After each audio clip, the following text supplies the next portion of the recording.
Ela voltou, né, a sexta-feira para encerrar essa semana de dois lados aqui na CNN Brasil. A gente convidou os deputados federais Kim Kataguiri, do União Brasil, e a Luciana Cavalcante, do PSOL, para falar sobre as invasões de terra pelo movimento do Sem Terra. A gente viu o ocorrido no sul da Bahia nessas últimas semanas, o que mobilizou uma decisão judicial de reintegração de posse e, mais recentemente, nesta semana, uma reunião com o governo, empresa e os movimentos, as famílias, que agora garantiram assentamento em algumas dessas unidades. Mas é suficiente? Bom, a gente segue com informações sobre a CPI, que a Câmara dos Deputados deve abrir para investigar a situação. Deputados, muito obrigada pela presença de vocês aqui online, mas ambos dividindo esses dois lados aqui na CNN Brasil. Agora é para o deputado Kim Kataguiri, mas daqui a pouquinho a gente escuta o complemento da senhora, deputada Luciene.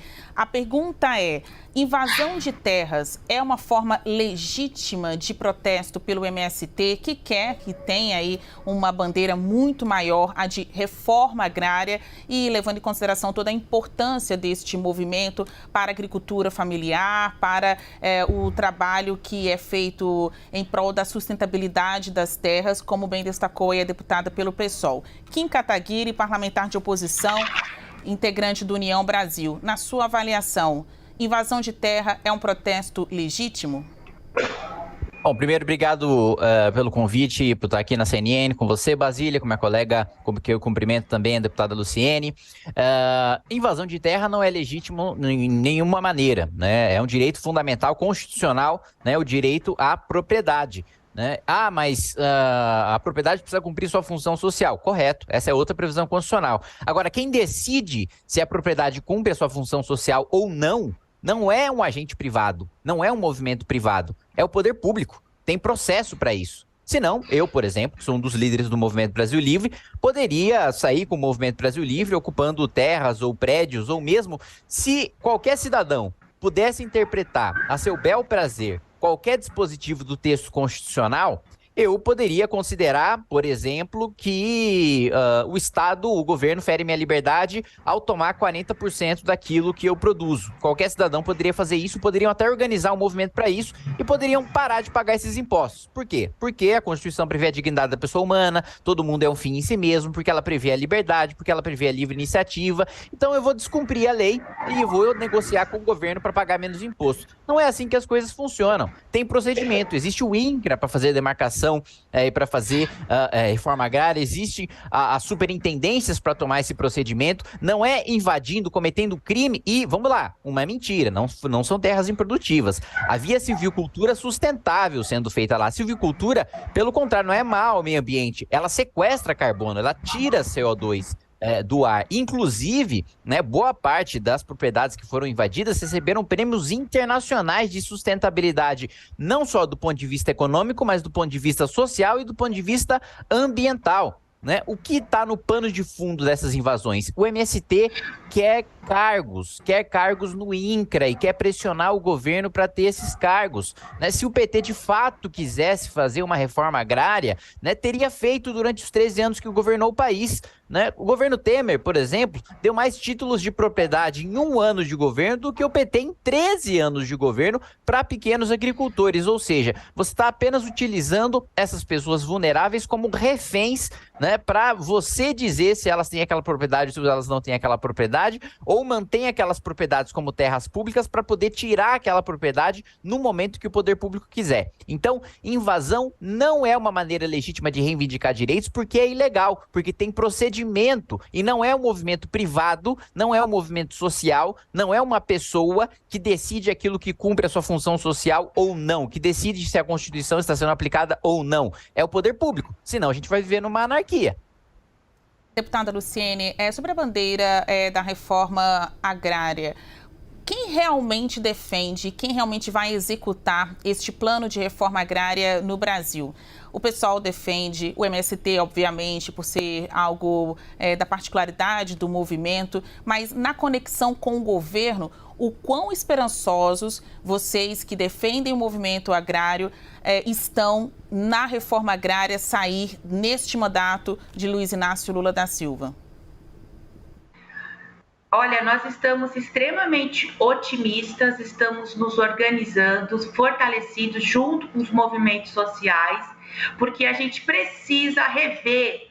Para a gente refundar esse país, a gente precisa fazer a reforma agrária, a gente precisa fazer a reforma urbana, e isso passa por a gente abrir a caixa preta, por exemplo, da Lei Candir, porque existe uma desoneração milionária que é concedida ao agronegócio e a gente não tem acesso ao que isso impacta no conjunto das políticas públicas sociais da população.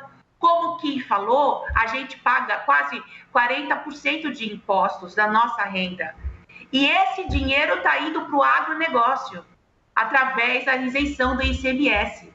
Então, essa, por exemplo, é uma atuação que a gente vai fazer, porque a gente precisa rever muitas ações que foram tomadas ao longo desse ano, dentro do Congresso, através das comissões, das audiências públicas, através do contato com os movimentos sociais, e a gente tem muita esperança que seja, sim, o governo Lula é o governo da esperança nesse sentido. Ele foi eleito para mudar os rumos do nosso país. A gente ainda está no cenário de pandemia, 33 milhões de pessoas passando fome. A gente acabou de ver aí os dados das empresas que foram Salton, Aurora, Garibaldi, várias, a gente está em contato, inclusive, com o Ministério Público do Trabalho, pessoas em situação de trabalho escravo no nosso país. Então, o agronegócio, ele precisa ser benéfico para toda a sociedade. E quando a gente fala do método da ocupação e de criminalizar isso de pronto como se fosse uma invasão, para ser caracterizado como invasão, há que ter sim uma decisão judicial. Porque senão é uma ocupação que depois vai virar um assentamento, porque tudo isso está previsto na nossa legislação. Para você, uma terra cumprir a sua função social, ela precisa, além de ser produtiva, ela precisa respeitar as leis trabalhistas, ela precisa também respeitar o meio ambiente, usar de forma racional os recursos do meio ambiente. Isso tudo, se ela não cumpre, a torna irregular frente à nossa Constituição. Então, fazer ocupação, assentamento dessas terras não é crime. Tem que ter uma decisão judicial para isso. E mais, crime, como a gente já disse aqui, são essas tentativas que a gente tem de desvio, me parece muito assim, desviar do foco esse problema grave que está acontecendo com o ex-presidente Bolsonaro, que ele precisa voltar ao Brasil, responder por todos os crimes que ele cometeu, que é um absurdo, isso é um crime de peculato, sonegação de impostos, que foi o crime das joias. Inclusive, foi uma representação nossa do TCU que está repercutindo e pondo a primeira derrota para o governo Bolsonaro. Então, a gente precisa avançar nesse sentido e a gente acredita muito que o governo Lula vai responder essa demanda, que é uma demanda histórica. A gente precisa fazer justiça aos trabalhadores do campo, às trabalhadoras da cidade.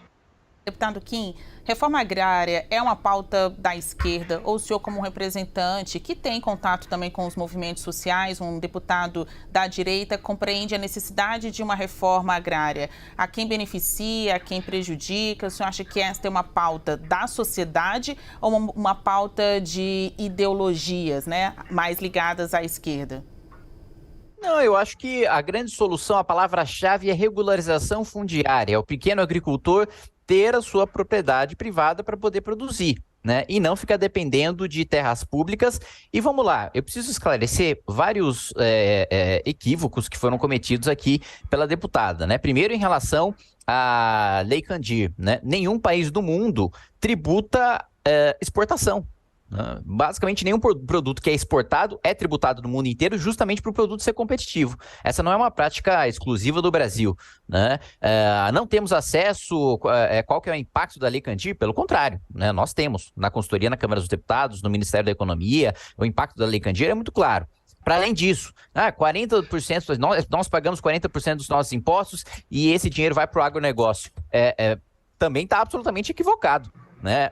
No orçamento da União, quando a gente vê o primeiro gasto, é folha de pagamento, funcionário público. Segundo gasto, previdência. E salvo engano, terceiro, o quarto ou quinto gasto, não me lembro exatamente, renúncias fiscais, subsídios para empresas amigas do governo, desvinculadas do agronegócio. Então, isso está equivocado, isso é simplesmente mentira, né? Não é uma opinião, né? E para além disso, né, em relação ao dinheiro do agronegócio, hoje o orçamento manda mais dinheiro para artistas ricos, não para o pequeno artista que está iniciando sua carreira, mas para o artista já famoso, do que para o pequeno agricultor via Plano Safra. E a gente viu isso recentemente com o BNDES do governo Lula e também com a peça orçamentária enviada pelo governo Lula.